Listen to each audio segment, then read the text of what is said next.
प्रिय छात्र एवं छात्राओं एवं जितने भी इस समय हमारे यूट्यूब चैनल का अध्ययन कर रहे हैं, आप सभी लोगों का हमारे यूट्यूब चैनल पर एक बार पुनः स्वागत है।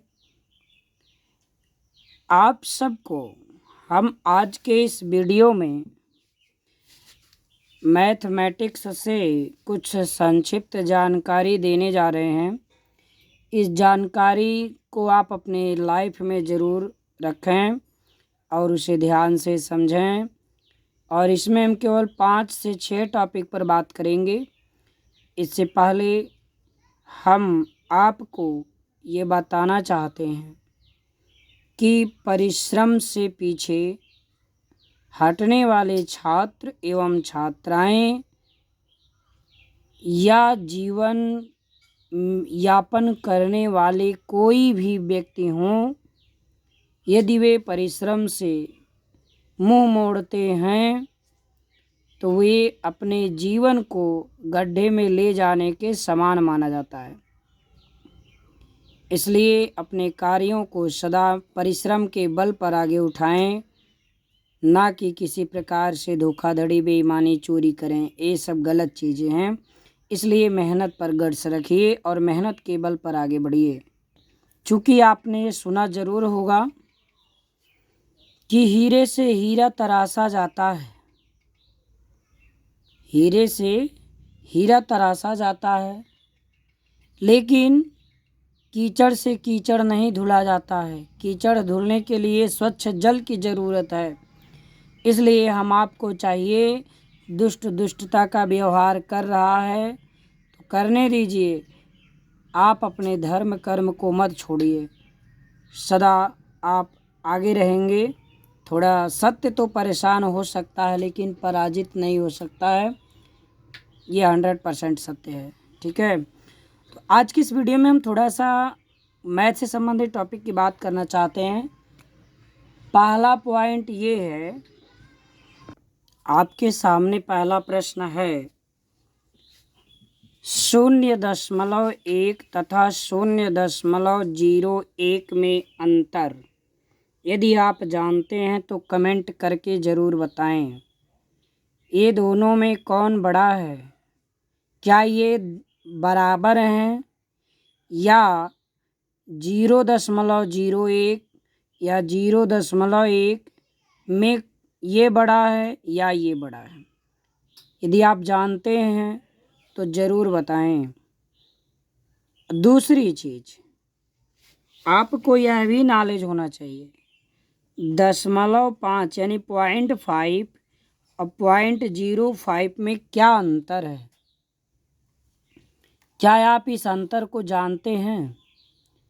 0.5 और 0.05 में क्या अंतर है? ये पॉइंट है। तो शायद बहुत से ऐसे हमारे स्टूडेंट्स हैं जिन्हें इन दोनों में डिफरेंस नहीं होता और इन्हें ये दोनों बराबर नज़र आते हैं।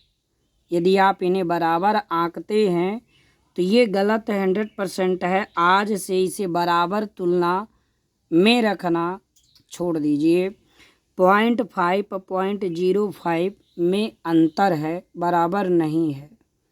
देखिए 0.5 का मतलब इसके साइड में 0 हम बढ़ा सकते हैं और 0.05 में हम इधर साइड में 0 नहीं बढ़ा सकते, क्योंकि ये 5 खुद है और ये 0.5 मीन्स 50, इसका 0 छिपा होता है। यानी अगर 2.5 लिखा है इतना रुपए तो ये 2 रुपये 50 पैसे है, और अगर 2.05 लिखा है तो ये 2 रुपये 5 पैसे है। ये अंतर है, तो इस भ्रम को छोड़ दीजिए। इसलिए 0.1 और 0.1 में ये अंतर है कि ये जो है छोटा है और ये बड़ा है, यानी 0.1 इज ग्रेटर देन 0.01। ठीक, ये चीज़ आपके जानकारी में होना चाहिए। और ऐसे भी कभी पूछा गया अगर 0.1 और 0.01 क्या बराबर हैं तो आप कहेंगे बराबर नहीं है।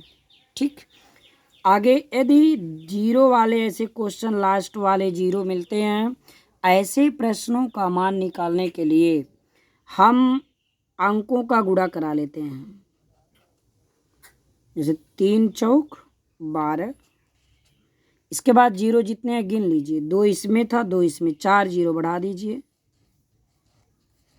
तो ये 300 गुणे 400 का उत्तर हो गया। ठीक है, इस तरह से ऐसे शून्य वाले जितने भी प्रश्न आए, जैसे मान लीजिए 500 गुणे 1000, 2 इसके बाद जीरो बढ़ा दीजिए, तो 500 में 1020 के बाद जीरो यानी 102 है, तो 102 का गुणा 5 में कर लीजिए, 2 जीरो इसका, 2 जीरो इसका बढ़ा दीजिए। तो ये सिस्टम हमारे हैं, ये नियम है, इसका मल्टीप्लाई आप करें और मान निकालते रहिए।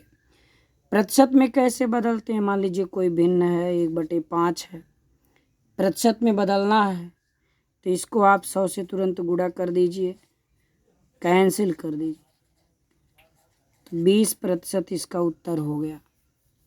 क्योंकि यहाँ 1 है, अगर यहाँ 1 के अलावा कोई नंबर होता तो गुणा करा देते आप। ठीक है, दूसरी चीज़, आप अपने नंबर का अगर परसेंटेज निकालना चाहते हैं, जैसे आज हमारे बोर्ड परीक्षाओं में तमाम बच्चे, इंटर में भी तमाम बच्चे, हाई स्कूल इंटर के बच्चे परसेंटेज निकालने के लिए ज़रूर सोचते हैं।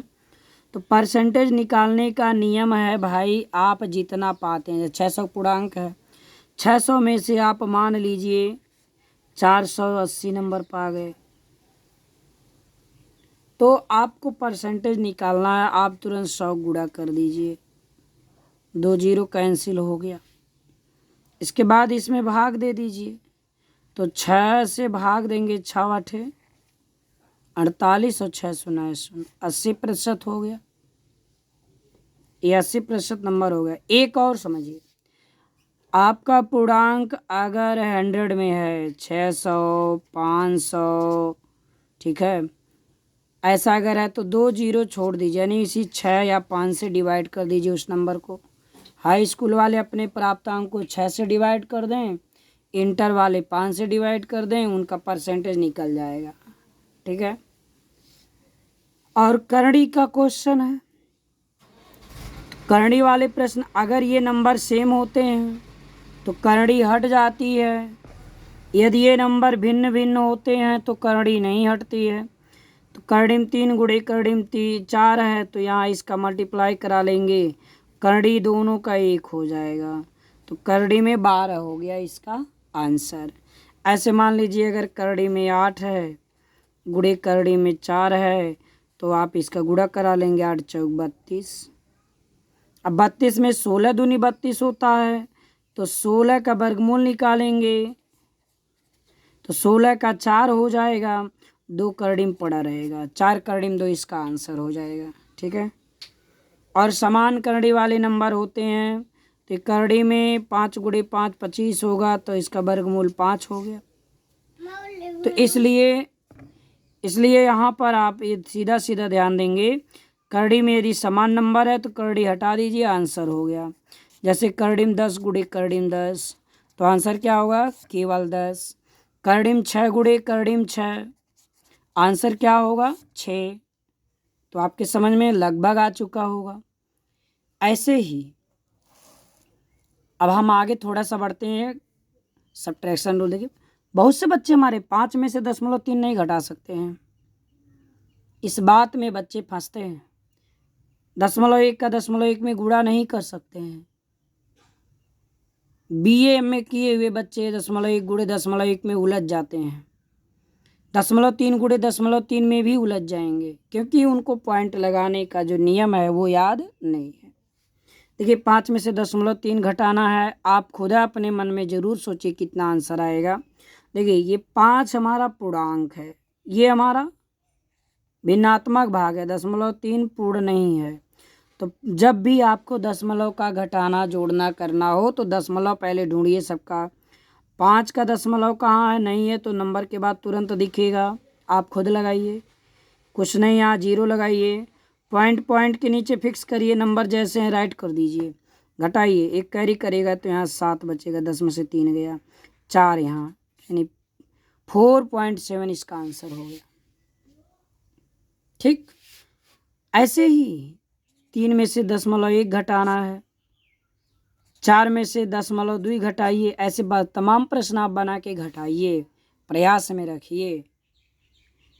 और पॉइंट 1 वाला बात हुआ तो एक कन्नम एक होता है, दुनिया जानती है।